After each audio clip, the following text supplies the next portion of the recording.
வினைகளெல்லாம் ஓடிப்போகும். வந்த வினையும் வருகின்ற வல்வினையும் கந்தன் என்று சொன்னவுடன் கலங்கி ஓடி போயிடும். அதை நல்லா இருக பற்றி கொள்ள தெரிய வேண்டும் என்றார்கள். அப்படி முருகனுடைய திருவடியை 3 அரசர்களும் வந்து எயில்பட்டணத்தை முற்றுகையிட்டு சேனைகளை காட்டி மிரட்டி கொண்டிருக்கிறார்கள். அப்படி இருக்கும்போது கூட அந்த முருக பக்தனாக இருந்த ராஜாவுக்கு நம்பிக்கை போகலை. அதான ரொம்ப முக்கியமானது. காப்பான் என்று நீங்கள் நம்பினால் காத்தே தீர்வான். நம்பிக்கை போகல. நம்பிக்கை போகாததுனால முருகா நீ இருக்கும்போது எனக்கு என்ன, உன் திருவுள சம்மதப்படி நடத்துவாய் என்று அவனிடத்தில் ஒப்படைத்து விட்டு அதுதானே சரணாகதி பண்ணுறதுங்கிறோம்.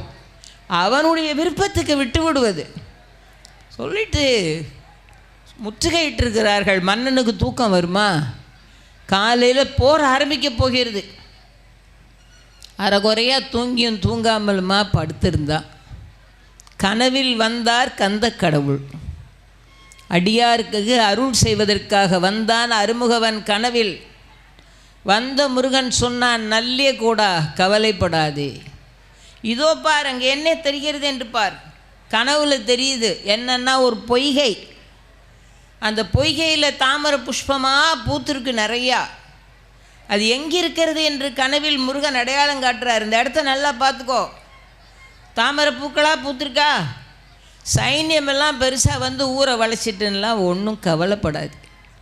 நாளைக்கு அந்த பொய்கையில் போய் அந்த தாமரை புஷ்பங்களை எல்லாம் எடுத்து அந்த புஷ்பங்களில் இருக்குல்ல இதழ், அதை பறித்து அதை அப்படியே தூக்கி அந்த பகைவர்கள் மேலே போடு முருகன் சொல்லுகிறான்.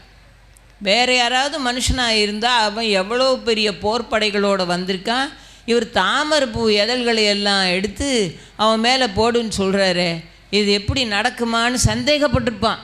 நடக்கவும் செய்யாது அவனுக்கு. ஆனால் முருகன் சொன்னதை அப்படியே எடுத்துக்கிட்டான் நல்லியகோடன்.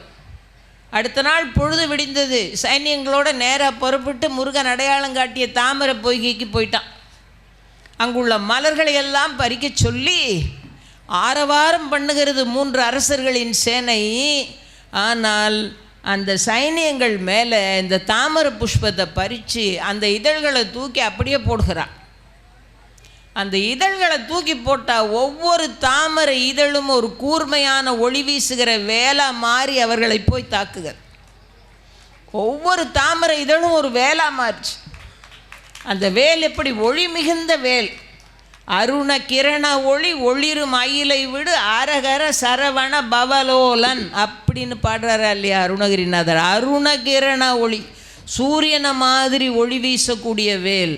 கடலை பொரிய அவரை பலகனி கழைநுகர் கடின குட உதர விபரீத கரடதடமும் மத நழின சிறுநயன கரிணி முகவரது துணைவோனே வடவரையின் முகடு அதிர ஒரு நொடியில் வலம் வரும் மரகத மயில் வீரா மகபதி தருசுதை குரமினோடு இருவரும் மருவு சரசவித மணவாளா அடலசுரர்கள் குலம் முழுதும் மடிய உயர் அமரர் சிறையை விட எழில் மீறும் அருண கிரண ஒளி ஒளிரும் அயிலை விடு அரகர சரவண பவலோலா படல உடுபதியை இதழி அணிசடில பசுபதி வரநதி அழகான பழனி மலை அருள் செய் மழலை மொழி மதலை பழனி மலையில் வரு பெருமாளை. அவ்வளவு அழகாக பாடுகிறார் பாருங்கள். அருண கிரண ஒளி ஒளிரும் அயிலை விடு அரகர சரவண பவலோலன். கையில் இருக்கிற வேலுடைய ஒளி இருக்கிறதே அது சூரியன் கதிர்களையும் மிஞ்சிய ஒளி.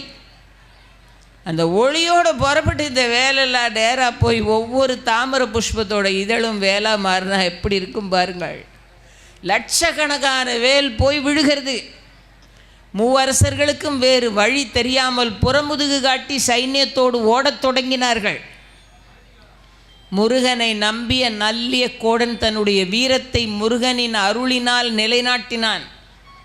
அதற்கு பிறகு அவனுடைய ஓய்மா நாட்டின் மேல் படையெடுப்பதற்கு ஒரு அரசனுக்கும் துணிவில்லை. எப்போ தூக்கி அப்படியே வீசும்போது அந்த தாமரை புஷ்பத்து இதழ்களை தூக்கி வீசும்போதெல்லாம் வேல் வேல் என்று சொல்லிக்கொண்டே தூக்கி வீசுகிறான். அவன் வேல் வேல்னு வேலாயுதத்தை நம்பி தூக்கி தூக்கி வீச எல்லாம் அருண கிரண ஒளி ஒளிரும் அயிலாக மாறி வேலாக மாறி பகைவர்களை எல்லாம் வரவிடாமல் விரட்டி அடித்து அந்த மன்னனை அந்த பகையிலிருந்து காப்பாற்றி ரட்சித்தது அப்படின்னு சிறுபானாற்று படையில் நாம் படிக்கும்போது இடங்களி நல்லூர் நல்லத்தத்தனார் பாடுகிறார். நமக்கு ஆச்சரியமாக இருக்கிறது.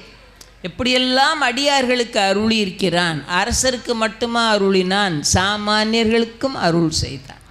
உங்கள் வியாபாரத்தை இன்னும் மேம்படுத்த விளம்பர வண்டி தேவைக்கு எங்களிடம் அணுகவும். 9443554244